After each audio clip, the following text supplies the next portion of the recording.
And if this is your first time giving your mind a little love, I have a few goodies for you. First, don't forget to subscribe so you never miss an episode. And second, sign up for the Morning Mind Love. Think of it like a weekday oracle from your highest self to help you start each day with a positive focus. Plus, you'll get 2 gifts absolutely free: a 30-minute binaural meditation and 30 days of journaling prompts to help you remember who you truly are. So join over 9,000 people and go to mindlove.com to sign up. Welcome to Mind Love, episode 290. Today's episode is all about how to free your mind from regrets and embrace life's complexities with Cheryl Strayed.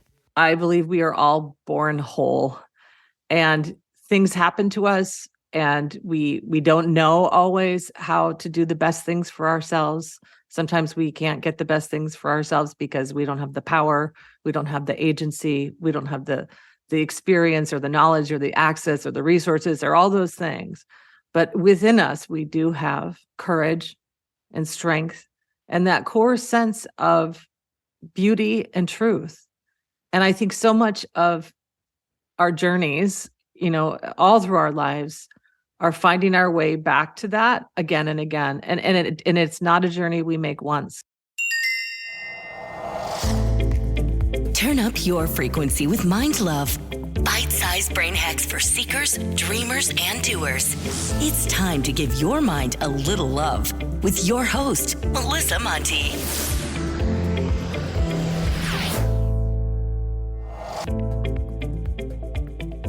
If this is your first time giving your mind a little love, don't forget to hit the subscribe button. Mind love is a habit, and the more you give your mind that love and intention, the better you'll feel about yourself and your life. Plus, it's really a win-win because more subscribers means Mind Love attracts even more amazing guests to bring you their wisdom.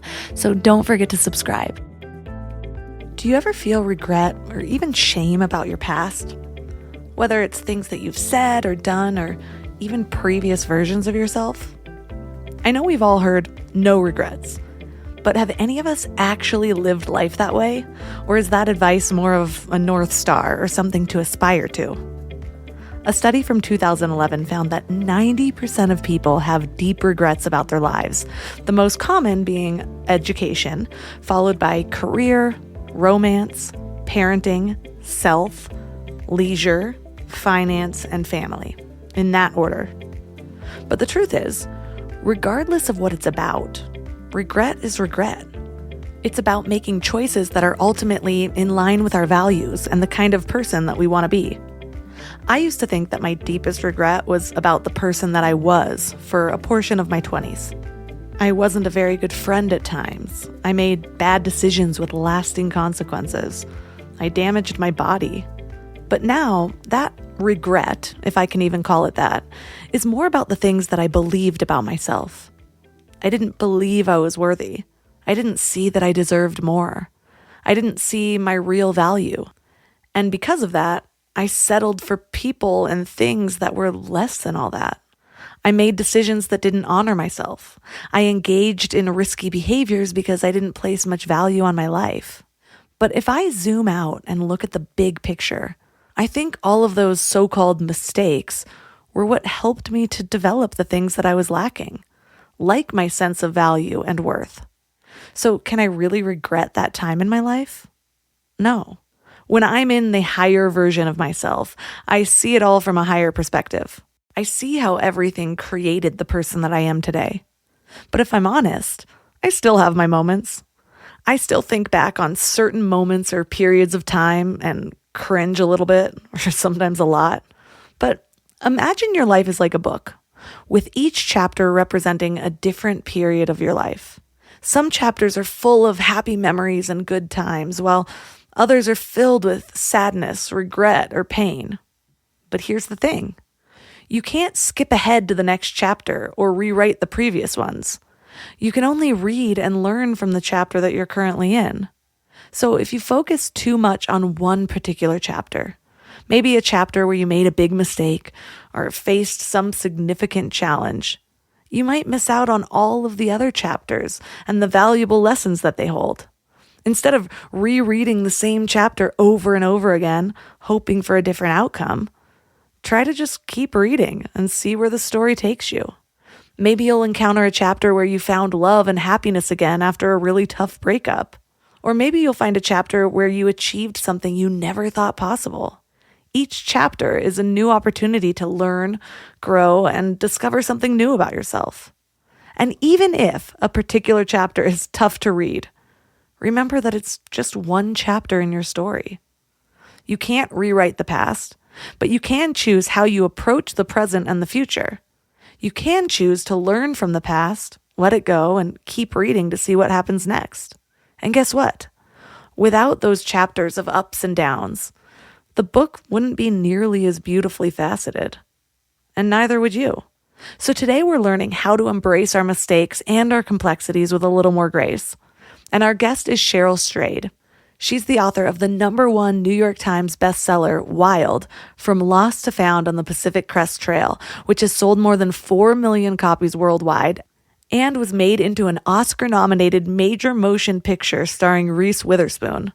Her other best-selling book, Tiny Beautiful Things, is currently being adapted for a Hulu television show that will be released this week. We cover so much in this episode, and it's actually one of my favorite Mind Love interviews ever. So 3 key things that we will learn are the role of forgiveness in personal growth and healing, and how it can be applied to both oneself and others. The importance of vulnerability and authenticity in giving and receiving advice, and how to use writing as a tool for self-reflection and personal growth. When you're growing a business, most people think the hardest part is getting clients or making money. But I think it's finding people who actually care about the work as much as you do. And I've been there. I've posted a job, got 100 applications, and maybe 3 of them actually read the job description. And it's kind of soul-crushing when you're trying to build something that actually matters. When it comes to hiring, Indeed is all you need. Stop struggling to get your job post seen by other job sites. Indeed's sponsored jobs help you stand out and hire fast. With sponsored jobs, your post jumps to the top of the page for your relevant candidates so that you can reach the people you want faster.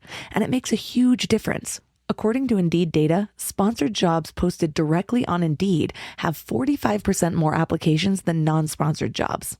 One of the things I love about Indeed is that it just makes hiring so fast because you're reaching people who actually are looking for work, not just casually browsing. Plus, with Indeed sponsored jobs, there's no monthly subscriptions, no long-term contracts, and you only pay for results. And guess how fast it is? In the minute I've been talking to you, 23 hires were made on Indeed, according to Indeed data worldwide. There's no need to wait any longer. Speed up your hiring right now with Indeed. And listeners of the show will get a $75 sponsored job credit to get your jobs more visibility at Indeed.com/mindlove. Just go to Indeed.com/mindlove right now and support the show by saying you heard about Indeed on this podcast. Indeed.com/mindlove. Terms and conditions apply. Hiring? Indeed is all you need. I used to be one of those people who had grand plans for a big healthy meal every Sunday night, and I'd make these elaborate meal plans, buy all the ingredients, and then Wednesday would roll around and I'd be staring at that wilted spinach, ordering takeout again. Shopping, planning, and cooking food really can be simple and stress-free, and that's why I love Hungry Root. Hungry Root takes stress out of mealtime by filling your cart with personalized picks and planning your week of meals, getting smarter with every order. With over 15,000 recipes to choose from each week, many ready in just 15 minutes or less, it's so perfect for those nights when you have no energy left. What I love most is their smart cart technology. It actually learns what I like and what I will actually cook. So no more buying ingredients for recipes that I'll never make. Everything that shows up, I actually use. They screen out over 200 additives, including high fructose corn syrup and artificial sweeteners, only high quality meat and seafood with no hormones or antibiotics, and they carry brands like Vital Farms and Ithaca Hummus that I already trust. The time I've gotten back has been incredible. Instead of spending Sunday meal planning, I'm doing things that actually matter to me. Take advantage of this exclusive offer. For a limited time, get 40% off your first box, plus get a free item in every box for life. Go to hungryroot.com/mindlove and use code MINDLOVE. That's hungryroot.com/mindlove, code MINDLOVE, to get 40% off your first box and a free item of your choice for life. hungryroot.com/mindlove, code MINDLOVE.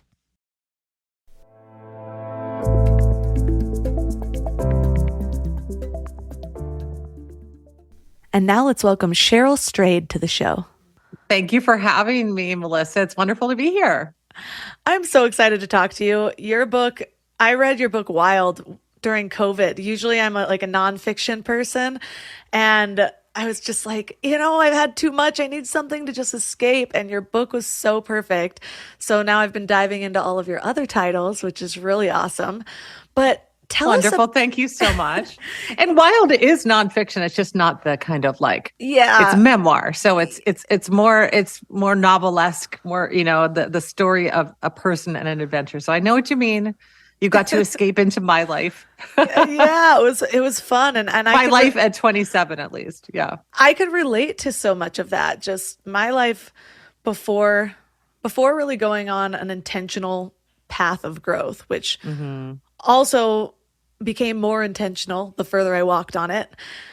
My life was a shit show. Oh God. I made so many horrible decisions. I was in a toxic relationship with someone who actually landed me in jail. I had bulimia, addictions, all sorts of stuff. And so I'm so interested in your overall story in general. And so I'm wondering, who were you before hiking the PCH? And did you ever imagine that this would be your life now, a best-selling author with multiple books and one that's about to become a Hulu series? Yeah, it's a lot. I mean, I want to back up and just say, I think it's so interesting that you, like so many people, not just in the US, but all around the world, have said some version of the same thing to me in response to Wild. And that is that they relate, even if they have absolutely different things that have happened to them, different journeys, of course, they've taken. And almost all of us, I think, have had to endure really hard times. And especially in our younger years, not always. I mean, a lot of people in middle age also have that kind of crisis of self, like, who am I and how do I change my path? But certainly when we're in our teens and 20s, there is very often a lot of hardship and drama, and a lot of mistakes are made. And those, I think sometimes we think that that's like the dramatic stuff of only some lives. But what I've learned is that is the dramatic stuff of pretty much every life, that the power of Wild, the drama of my story isn't that something so unique happened to me, but rather that something so universal, so common happened to me. And so a lot of us, a lot of people, that's why so many people see themselves in my journey, even if they never set foot on the PCT. They say, I too had to walk my way back to myself. So the question you asked, who was I before I went on that long hike? And I should say, for those of your listeners who aren't familiar with Wild, it's my memoir of my 1,100-mile hike on the Pacific Crest Trail, which is a national scenic trail that goes from the Mexican border to the Canadian border through California, Oregon, and Washington. And I hiked for 94 days, about 1,100 miles on that trail in the summer of 1995 when I was 26. And who I was, and I think this is a really important thing for people to hear, is I was me. I was the me who is talking to you right now, Melissa. I was not some other terrible self who then had to completely become a different person in order to be whole. I think that it's really dangerous for us to present a kind of these sort of dichotomies, like I was the bad person and now I'm the good person. I was the failure, the loser, and now I'm the successful person. And the reason I point that out is, of course, that doesn't mean I haven't changed and radically transformed and evolved and grown. I have absolutely. The 54-year-old Cheryl Strayed, who's talking to you right now from my little attic office in Portland, Oregon, is in so many ways like vastly different than that 26-year-old who set foot on the trail in June of 1995. But at core, I was me. I think of my hike as my way of walking myself back to my strength and my courage. I think of that journey as one where I was able to say, okay, a lot of hard things have happened. Bad things had happened to me at that point. I'd experienced lots of traumas. And also I'd made some mistakes. I'd gone down some wrong paths. And it wasn't, the corrective wasn't, you have to become somebody totally different. It was, you have to learn how to more carefully listen to that true inner voice that lives within yourself. I think that's so important to say. So thank you for saying it, because I find, if I'm being really honest, there are times where I look at that version of me in my early 20s as this almost different person because of decisions she made that are so hard to relate to. But the danger of that for me, and where I see that really doing me wrong, is that then when I'm going through a hard time now and I make a bad decision or I do something I'm not proud of, I feel that same sense of self-rejection where I will sit there and wonder, like, well, who am I to have this platform? Who am I to be in this life, or am I faking it or whatever? And I end up having that self-doubt. And so if we don't integrate those versions of ourselves and find compassion, and that's some of the healing work I've done for, my own inner child, like actually visualizing talking to that girl and just being like, let me give you a hug, because that's what I really needed. It's not like I needed to be whipped into shape. I needed to learn to love myself.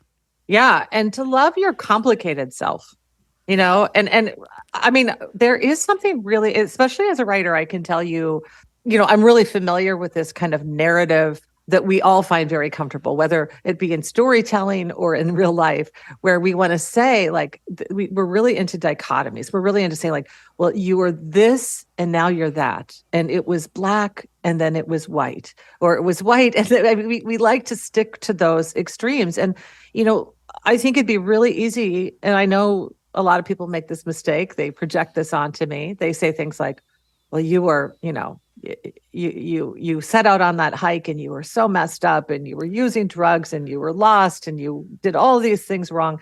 And now you're this big successful writer who's been married for 20 some years and has 2 teenagers, and you're happy and all this stuff. And the thing is like, yeah, those things are true. And it's also true that I still struggle.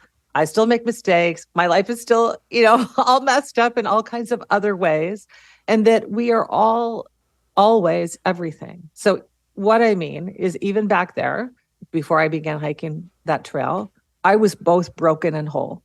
And one of the things, so as you probably know, Wild was made into a movie starring Reese Witherspoon, who played me. And I was very involved in the making of the film. And one of the things I said to Reese on the set very often when we were shooting, I would say, okay, yes, it's true. It's true I feel broken at this time. It's true I feel lost. It's also true that at that time in my life, at the most broken, bottom, helpless, hopeless, sad, hard moment of my life, what did I decide to do? I decided to go walk in the wilderness for 3 months by myself.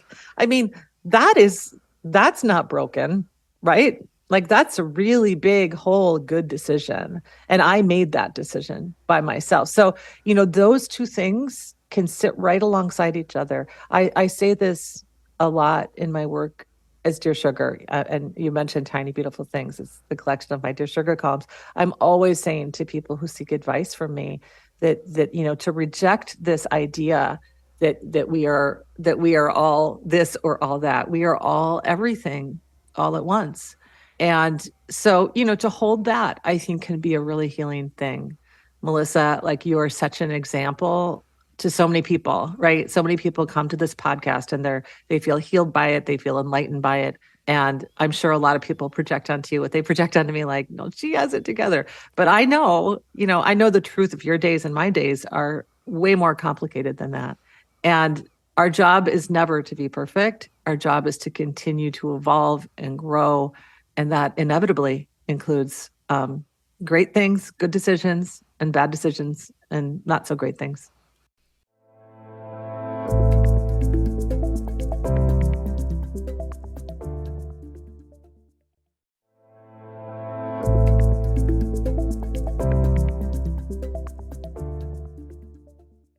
I've said that before, where I can kind of other my younger self, but at the same time, I acknowledge that she was the one who got me here. She was the one who made those first decisions. So just like you, where you decided to step on that trail, I was in a broken place and I decided to move away from the toxic relationship and take some strides. And I think the hard part is for people to see, because a lot of times they see the growth story in a movie or read it in a book, and just like that dichotomy you're talking about.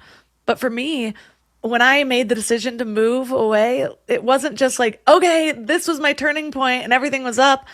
I moved to LA, and yeah, I got away from somebody, but he followed me and he tormented me, and I was still doing party drugs at night, and I was still making really horrible decisions, but I was also going to yoga and planting these little seeds and sort of meeting new people, and then going and hanging out with worse people afterwards. And so like, Right. it was not this just like ramp upward where I made the decision and I all of a sudden my life was different. It took me like, I think I'm still working on it.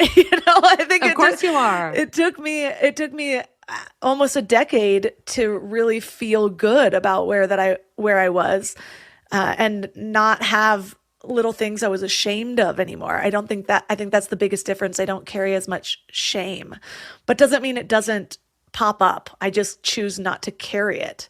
Yeah.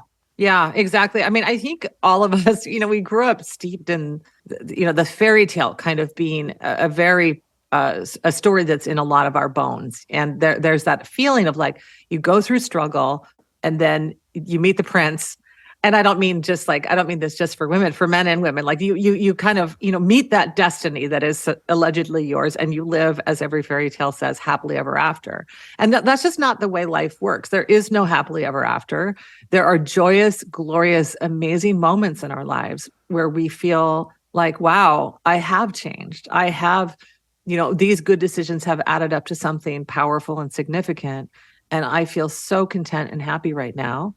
And then what happens is life goes on, and then suddenly you have a new challenge, or you have a new thing that you realize you need to transform, or, that there are, we continue to grow, and we continue to find ourselves needing to go through that journey again, that epic journey. It's not just something you take once if you're going to live an evolved life. So you hiked the PCH back in 1995, and it was 9 years later that you actually became a published author. Maybe some people don't know, Wild wasn't your first book, right? It was Torch. Yeah, well, really began publishing essays and short work a few years, a few years after my PCT hike. And in fact, I think my first like literary journal publication was before my hike on the trail. I was always a writer. Since the age of 19, it was around then that I always knew I loved writing as a kid. I was obsessed with books. But once I was in college and taking creative writing classes at the University of Minnesota, I realized this is what I want to do with my life. This is my calling. And so, yeah, I spent my 20s writing, thinking that I was going to write that first novel and have it published by the time I was 30. And that didn't happen. But by then I was publishing short work in literary journals and so forth.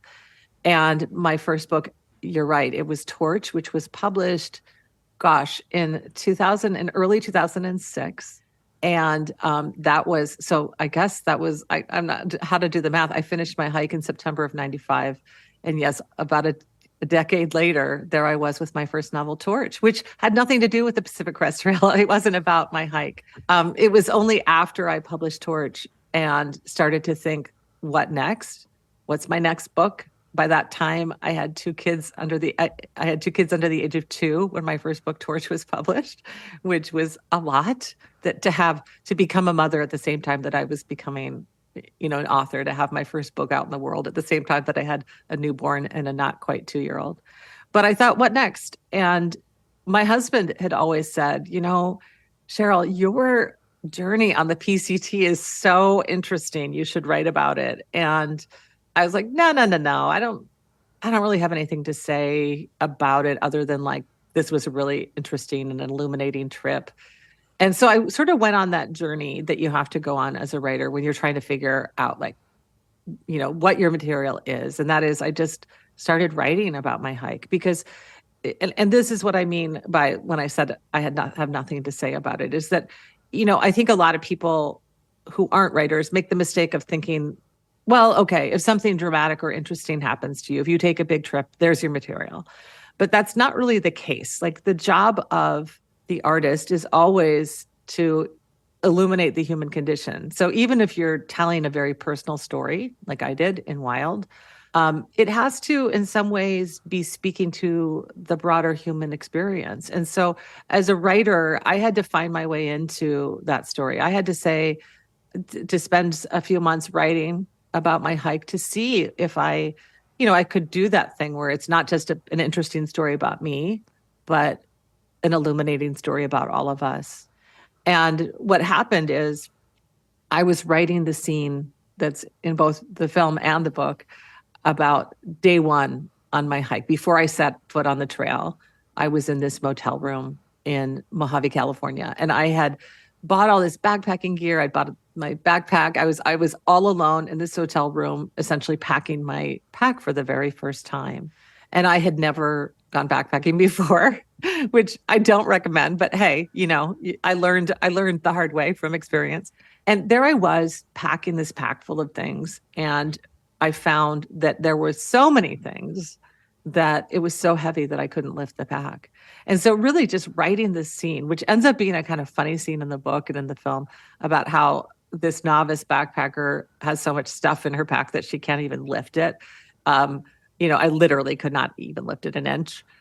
That funny scene for me, as the writer of that scene, pierced my heart in a different way, because I realized when I was writing that scene, this is what this journey was about, and this is what this book is about, and this is the universal story I'm telling.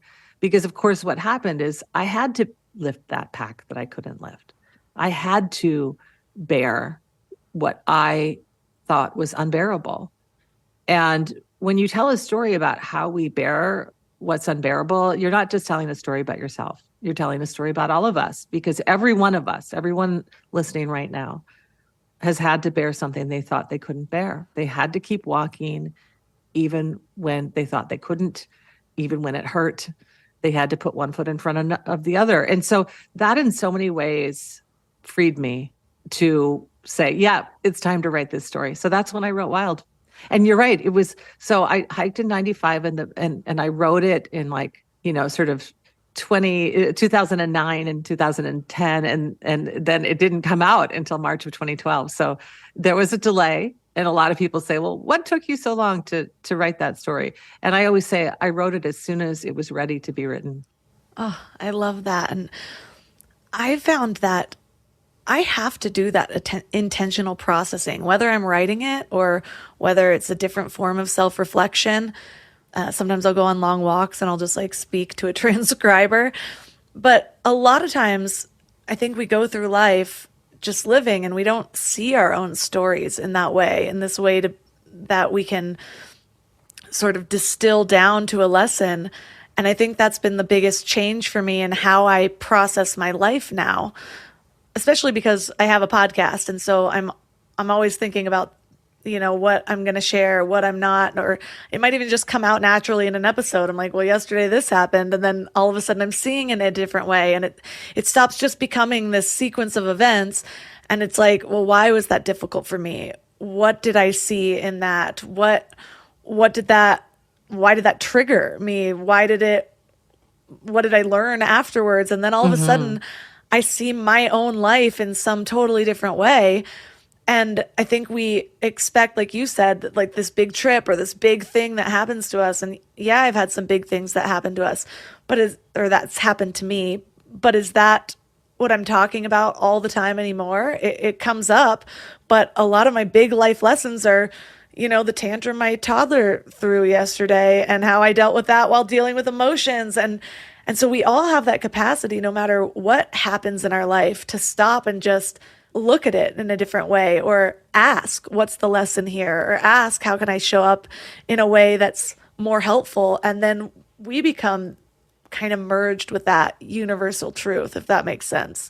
Absolutely. I mean, I think that's why we almost always feel better after we write, journal, go on a long walk where you let your mind wander, go talk to a therapist, or have a great long talk with a friend about deep things. Because every time we narrate that story in all the different forms we can narrate it, whether it be on the page or in our minds as we walk or in conversation or as we're chatting here on your podcast.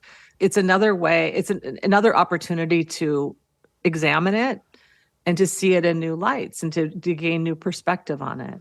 It's one of my favorite things about being a writer, and especially about being a writer of memoir. I mean, I do write fiction too, and I find fiction also healing and cathartic in this way too, because you're forced to essentially create characters and imagine how they would experience a moment, and of course you can't help but to feel that viscerally in your own life.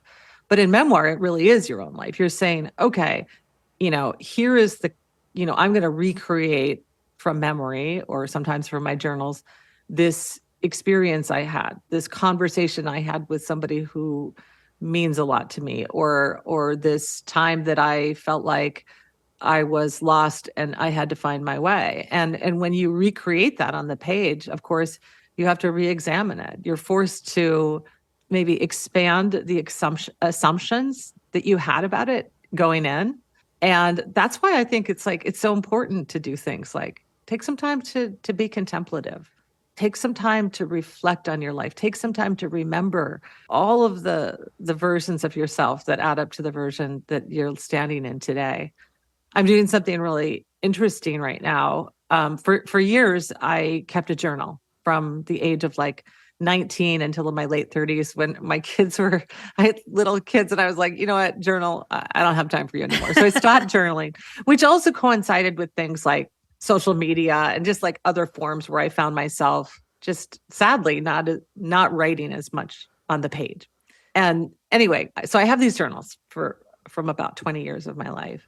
And I just decided that I wanted to just sit down and transcribe them, just type them out into a Word document. No matter what I'd written on those journal pages, I was going to type in. And trust me, Melissa, this is not an easy thing to do when your 20-year-old self is saying kind of dumb things. You're like, oh, please stop. No, but it's also mostly it's been really moving and surprising and touching.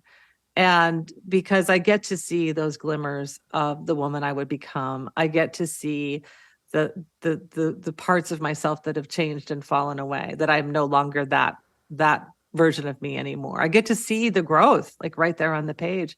And it too is a kind of reflection, and I think anytime that we, I'm all about onward and moving forward and not dwelling on the past in ways that are destructive to us. And yet I do think that kind of reflective look back can also be incredibly powerful in allowing us to go onward with more generosity and love.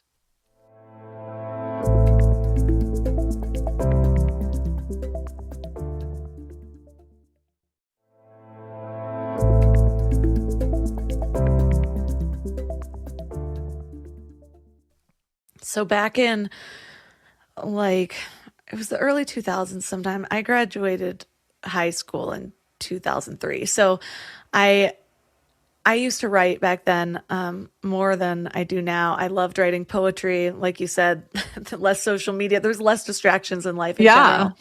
And I had the self-image of being a good writer. I always got A's on essays and things like that. And I had this folder of different essays, and my dad died in 2004. And one of the things that I had written that I was really proud of was this poem to him. Well, my hard drive ended up crashing and I lost everything I had ever written. And I was so upset for a couple of years. I was like, I'm never going to get that back. And then it was after that most of my trauma, well, I had some trauma before that, but my life really started spiraling.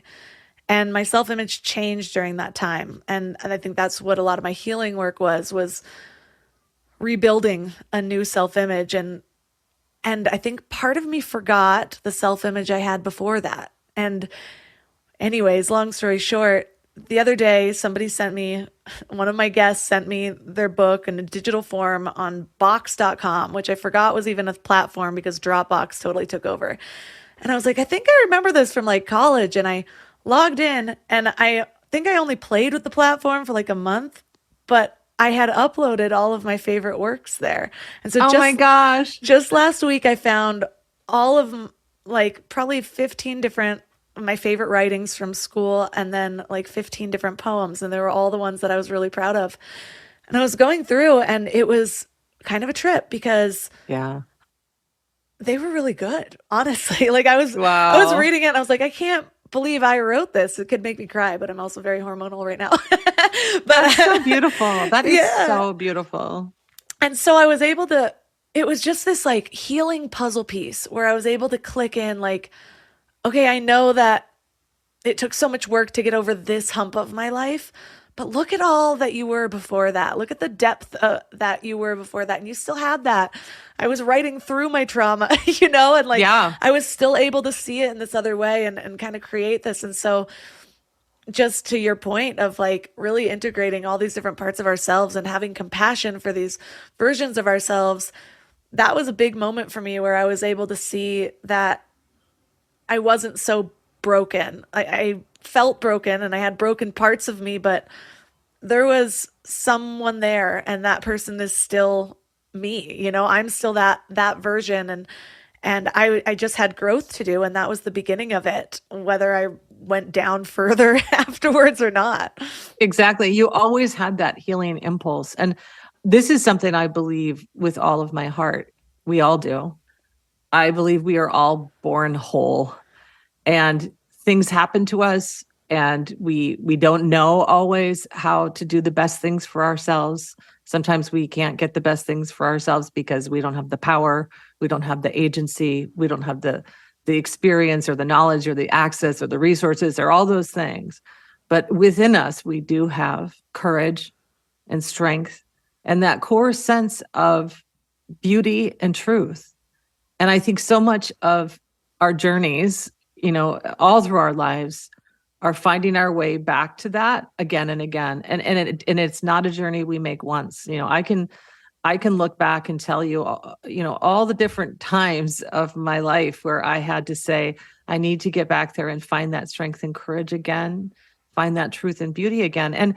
And the thing is that you wouldn't even know, you can't tell always from outward appearances when people are having a hard time. Like, obviously when I, decided to go hike the PCT, there were some troubled things going on in my life that you could perhaps see from the outside. But these last few years of my life, even right now as I speak to you, really one of the very, very, very hardest times of my life. And in so many ways, my life from the outside looks just great. But inside, I'm struggling. There are a lot of things I'm struggling with. I'm 54. I have 2 teenagers. Like those things, are big, big life events as you move into middle age, as you raise your kids and they start to move beyond you, as they come of age. Like it's a very tumultuous time, and not unlike the time of my own 20s when I was trying to figure out who am I in the world, right? And so, what I really believe about healing is it's a lifelong process. It's something we do again and again, and hopefully we get better at it. The reason that actually I'm pretty much okay, while I'm also saying to you, I'm like, life is great. And also life is really hard for me right now and has been for the last few years, is that I think the wisdom of age has given me that ability to have equilibrium at the same time that I'm, there's turmoil, that I can struggle inside while keeping my life balanced, and I think that that's maybe for me what youth was, in those younger healing journeys. I had to sort of like bring that inner turmoil out and be like, listen, world, I'm hurting.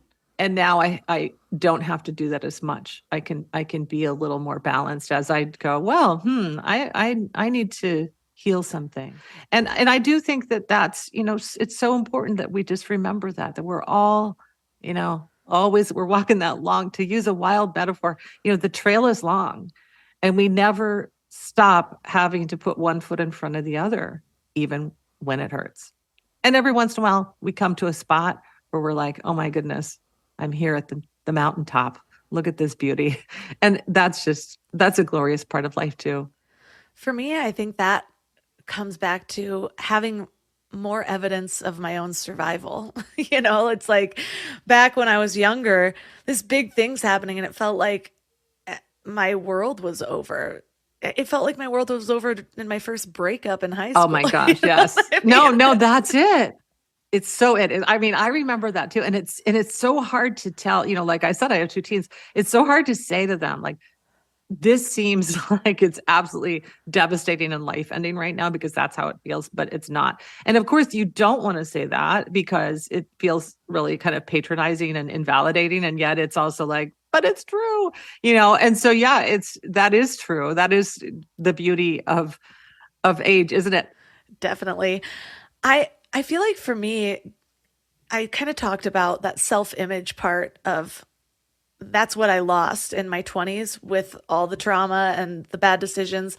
And so I just started to view myself differently, which of course starts to manifest into my life because I believe I'm not the kind of person who can follow through on goals. I'm not the kind of person who's inspiring. I'm not the kind of person who can help other people. And so much of my healing was getting that back, was redefining my self-image. And so I know that the hiking the PCT, which I just realized I kept calling it the PCH, but California lingo. Yeah, I know. It just rolls off the tongue. No, Yeah. It was a trail, not a highway. Yes. Yeah.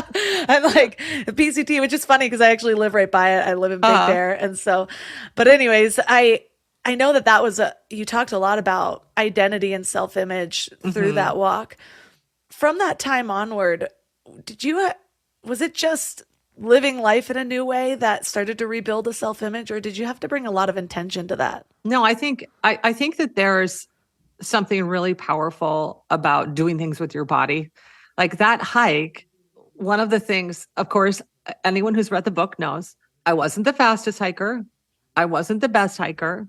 A lot of things went wrong. My boots didn't fit right. I lost a bunch of toenails. I was very often my feet were killing me. When I went back and read my journal that I kept that summer, it's like literally like 50% of it is me just writing, my feet are killing me.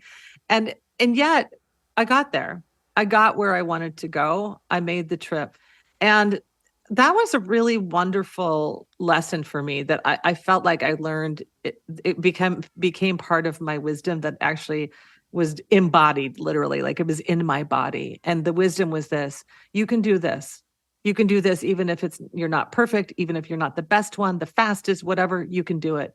You have the strength and the courage and the sense of humor to keep going. And when you take that in, I think that it becomes really part of you.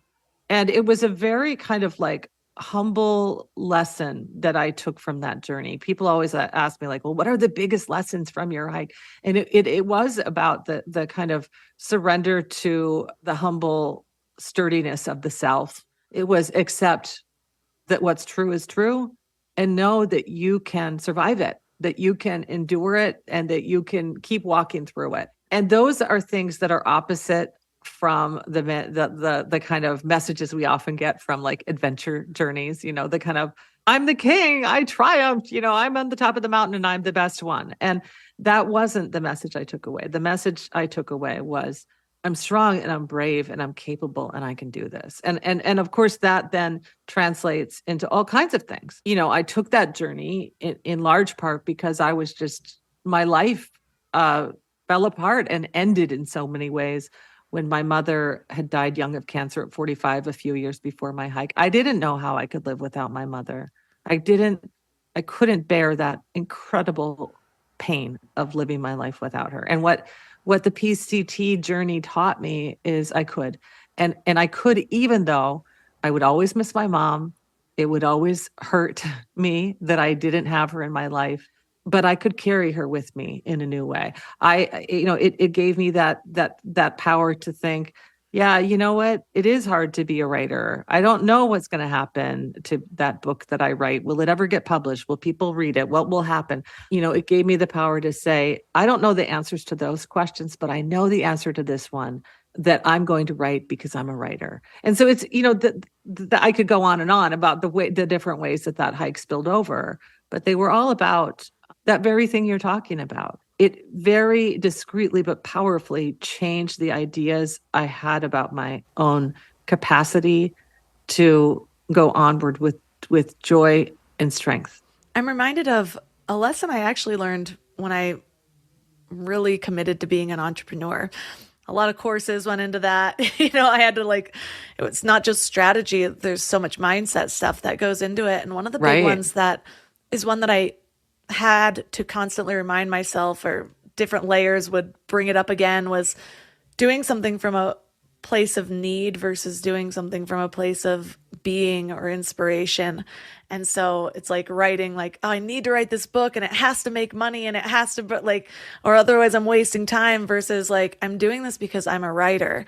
And the same thing happened in starting a podcast, where people will start and it's like, well, I don't know how to make money from it and blah, blah, blah. And it's like, but do you enjoy it? What is it bringing to you? Hopefully that will come with time.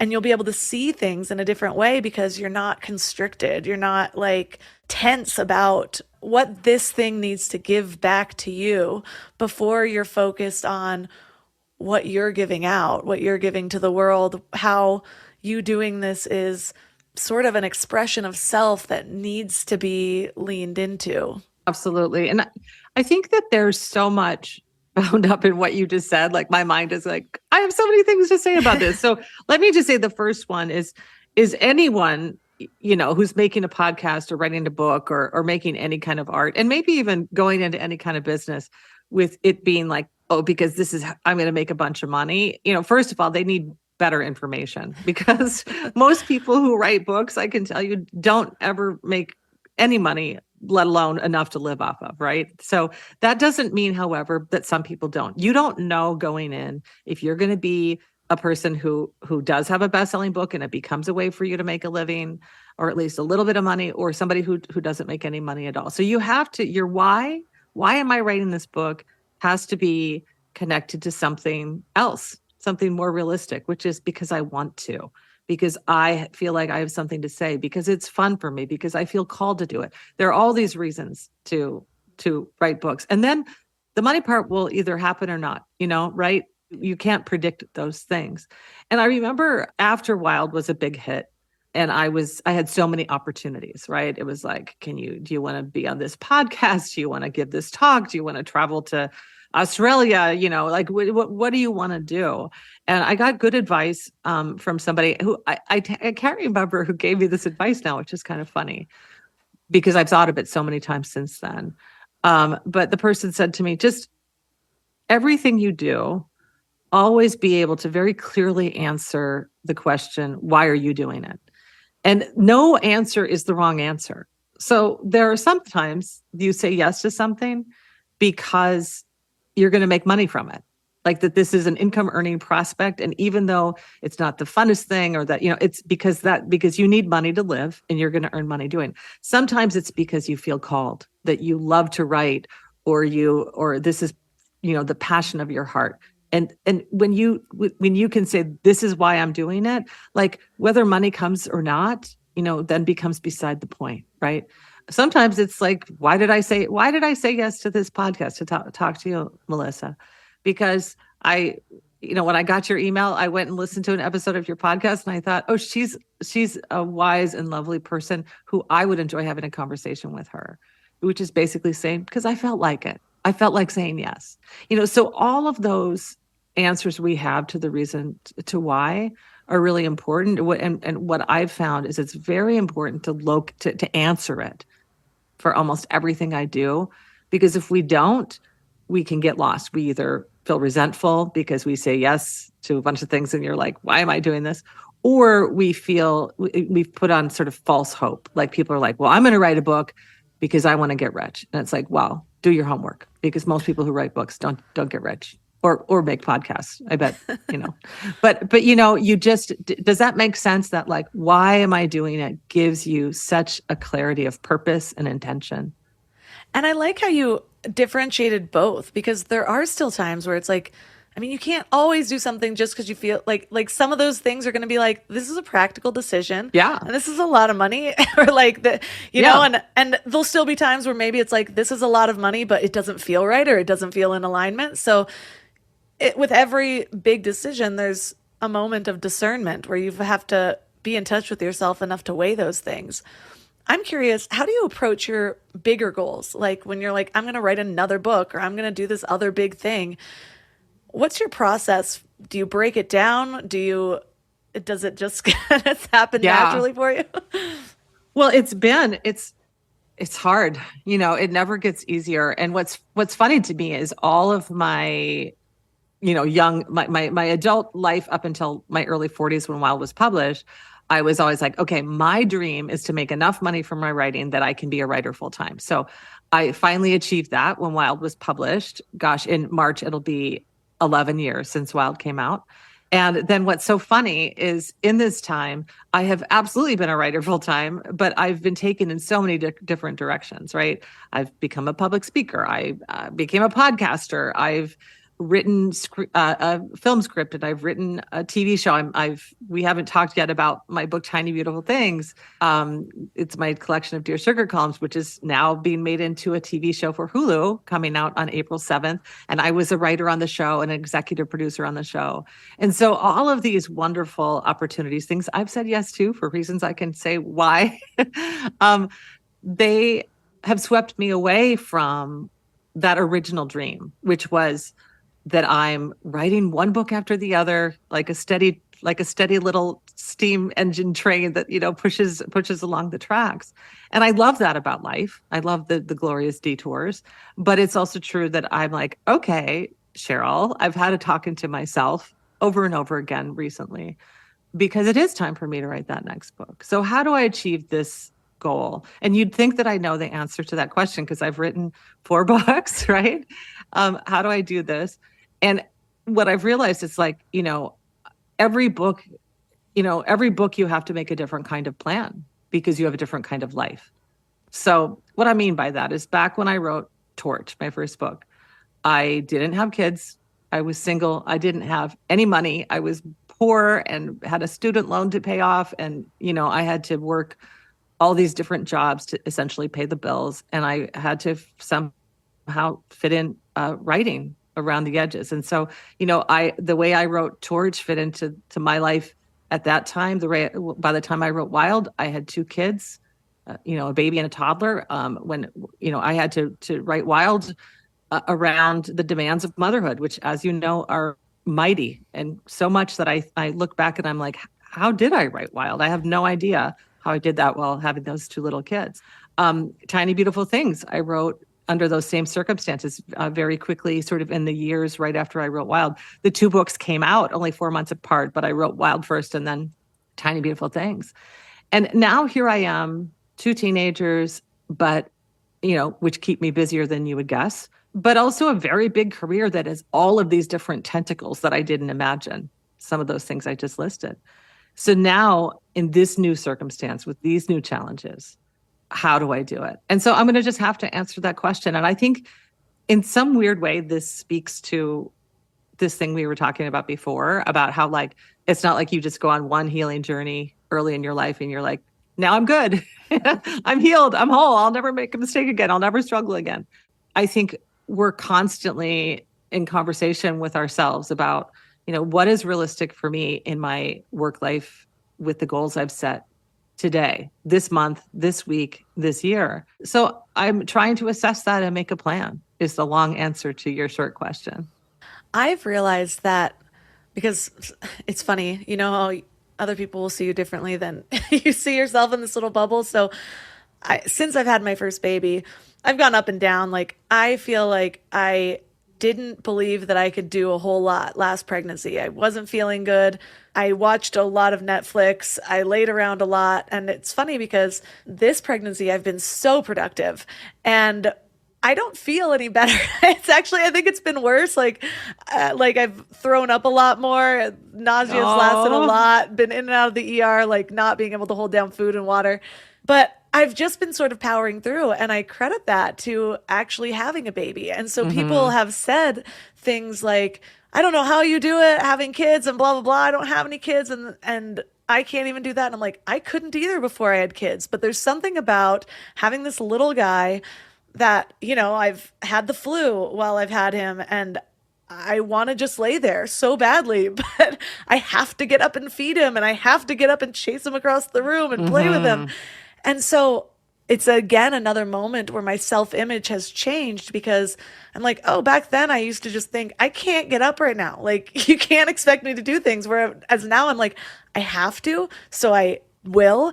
And then I did, and then I saw that I did. And now I'm just able to see like, well, what's more important right now? Like, yeah, I want to lay here, but am I going to feel better about that? Like sometimes the answer is yes. Right. Versus get up and like go onto my computer and get a couple of things done because I have 23 minutes between this task and that. And then I just do. That's right. I know exactly of which you speak. I have also had all of those experiences you described. There is nothing like being terribly sick. You know, I had the flu when I had a newborn and a toddler, and my husband was out of town.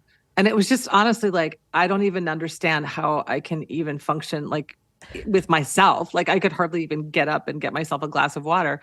But I was alone with two little kids who absolutely needed life to go on as normal. They needed to be fed. They needed all the things they need. And I pushed through. And it does make you, I think, when when you have those demands, when it comes to work, for example, it's like you just have to be more efficient. When I was trying to write Wild, and I shouldn't even here, see, I'm saying when I was trying to write Wild, I didn't try to write Wild. I wrote Wild. I'm going to own this. Okay. But do you see how we like, yeah. When I was writing Wild and I had those little kids, I knew, and I didn't have family who was like, yeah, we'll take the kids. You know, I mean, I didn't have that kind of free child care or anything like that. Really, it was my husband and I just juggling back and forth. And if I got to work for a couple hours, I knew like, okay, I have to work for a couple of hours. Like I can't dilly-dally around and go on social media and, just read, get sucked into reading like a short story in the New Yorker that I'd been meaning to read. I had to, like, those are things I used to do that I was like, oh, all of this feeds my creativity. And the thing is those things do feed your creativity, but there's also time just to get to work, and having to write with little kids clarified that for me big time. That is how Wild got written, is me being just incredibly, get to it. Another thing that I want to touch on before we run out of time is just you often touch on themes of forgiveness and redemption in your writing. And we've kind of had themes of that woven through without saying the word self-forgiveness or whatever it is. But we've talked about sort of integrating those other versions of ourselves, realizing it's the same person. But I'm just wondering, how has the role of forgiveness touched on your own personal growth and healing? In so many ways, both self-forgiveness and forgiving those who have harmed me, those people who have read my work, in every one of my books, really beginning with a fictionalized version of this in Torch and then onward to Wild and Tiny Beautiful Things and Brave Enough, is that I had a father who was abusive and really thankfully left my life pretty young, because his harm at least was reduced to some degree by his absence. But, the pain of having a father who wasn't the way we want our fathers to be, it was a lifelong journey to forgiving him, to coming to a place where I could say, I release you. I believe you did the best you could do, even though it wasn't very good. And the sorrow and loss and pain of that doesn't have a hold on me any longer. So that was an important and lifelong journey that I took. And then the kind of self-forgiveness, of course, where you do a lot of what we've been talking about, which is you accept that what it means to be good is to be complicated, to have, that every single one of us has positive qualities and negative qualities, and things that we did right and things we did wrong, and times that we said or did the right thing, and times that we said or did the wrong thing, times where we were big of spirit and heart and generous, and times we were not, times that we failed ourselves, acted against our own ethical or moral codes, times that we stood tall and saw through, made manifest those things that we most deeply believe in. And that is who I am, and that is who you are, and that is who everyone listening is. And so for me, forgiveness is about that, is about saying that when we can do well, we do, And when we can't, the best thing we can do is reckon with it later and be different the next time. And, that is too a lifelong journey. I think that part of forgiveness is, I think forgiveness gets really misinterpreted a lot, because whether it be self-forgiveness or forgiving others, a lot of people sort of think I'm saying like, oh yeah, then it was fine. Like it was fine. I, lied to my first husband and cheated on him. And it's like, no, no, no, I'm not saying that. I think it was wrong to do that. That's not who I am. That's not what that's not aligned with my beliefs about the way I want to be or the way that we should be. Right. But to say I forgive myself is to say I accept that for whatever reason, I had to learn that lesson by acting against my values in that example. And I will use that experience to do better, And so I think that's, it's just to say like, forgiveness isn't saying it's okay that we did these things, but to say that to do those things is human. Well, I can see how you've been so successful with advice columns. Just because thank you. You just have these, I feel like you talk like you write. Really? I'm very inspired by what you say and how you say it. And so I'm really excited for Tiny Beautiful Things to come out. By the time this episode comes out, it'll be right in line with the series. And so yes. What are you most excited for about this next kind of, like you said, a little branch or a pivot from what you thought was going to be, but it's what you've created? Well, it's really exciting. So the show creator is this wonderful woman, Liz Tigelaar, and she welcomed me into the writer's room. It was 9 writers led by Liz on the show. And it was a wonderful experience for me to have my essentially apprenticeship in television writing and to really think deeply about how to adapt this book into something completely different, a television show. And people who are familiar with Tiny Beautiful Things, the book, when they see the show, they'll see there's, the heart of the book is in the show, but of course the show is very different. We created a fictional character, Claire, who is Dear Sugar, who writes the sugar column. Her life isn't my life, but parts of her life is totally my life. We did this hybrid form of drawing upon my life and also creating, spinning, a lot of fiction to create this character who wrote this advice column. And what I'm excited about is, I think that it's always wonderful in any life, but certainly in my own writerly life, to take on those new challenges, to say, I don't know how to write in TV, but here, let me learn. And so here again, my why to saying yes to that adaptation and to this Hulu show was like, wow, this is going to be interesting and fun. And it has been. But of course, what I hope is that the result of that interesting, fun project of making the show, I hope that when people watch it, they have that same feeling they have when they read the book, which is that they feel more human. They feel seen. They see themselves in some ways reflected in the stories that will be on the screen. And I hope that it reminds them, as I know a lot of times the Dear Sugar column does, that they're not alone in their sorrows and their struggles and their secrets and their shame, and that the best way to push through them is to bring them to the light and to talk about them and to listen to other stories about them. So that's what I hope people get from the show. All of the episodes are going to be released at once on April 7th, so people can binge away. Well, thank you so much for spending this hour with me. You're pretty famous in the little town of Big Bear because PCT does come right through. Oh, and so my gosh. There's actually a book club up here where we've read all the books that happen to mention something about Big Bear or like. I love it. I love it. Well, send Big Bear my love and considers the PCT. It's, it goes right very near Big Bear, doesn't it? Like is a friend of mine. I hope to come to Big Bear someday. Well, for listeners that want to connect or find all of your works, where's the best place to send them? Oh, gosh. So you can find any of my 4 books, Torch, Wild, Tiny Beautiful Things, and Brave Enough, anywhere books are sold.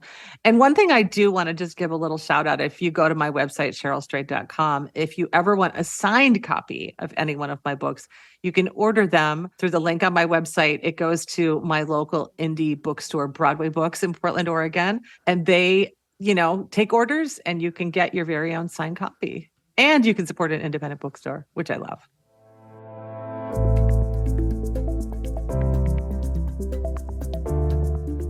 All the links for this episode will be at mindlove.com/290.